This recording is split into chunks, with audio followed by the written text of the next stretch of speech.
Free fire কত বদলে গেছে তাই না? আজকাল নতুন প্লেয়ারদের কাছে পুরানো কালেকশন থাকে, আর এক ছিল আমাদের সময় শুধু ফ্রিতে দেওয়া বান্ডিল ছাড়া কিছুই ছিল না।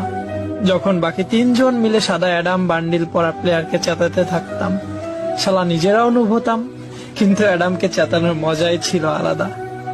এক ঘরে বা টাওয়ারে বসে চারজনে মিলে একটা কিল করতাম, আর এনিমির একজন এসে আমাদের চারজনকেই মেরে দিত। কিন্তু জানেন মজার বিষয় কি ছিল? কেউ জানতোই না ডায়মন্ড 1, 2 বা হিরোইক কি জিনিস ছিল। সবাই শুধু গেম এনজয় করতো। তখন রিভাইভ না দিলে কেউ বকা দিত না বা গালি দিত না। ওই সময় যে নক হয়ে যেত সে চিৎকার করে করে বলতো, ভাই তুই পিছনে পালা, সামনে এনিমি তোকে মেরে দিবে। ম্যাচ হারার পরে কখনোই লবিতে এসে এই বিষয়ে ঝগড়া হতো না যে তোমার ভুল, ওর ভুল বা আমার ভুল ছিল, কারণ চারজন মিলে একজনকে মারলে সবার হৃদয় ভয়ে কাঁপতে থাকতো। জানেন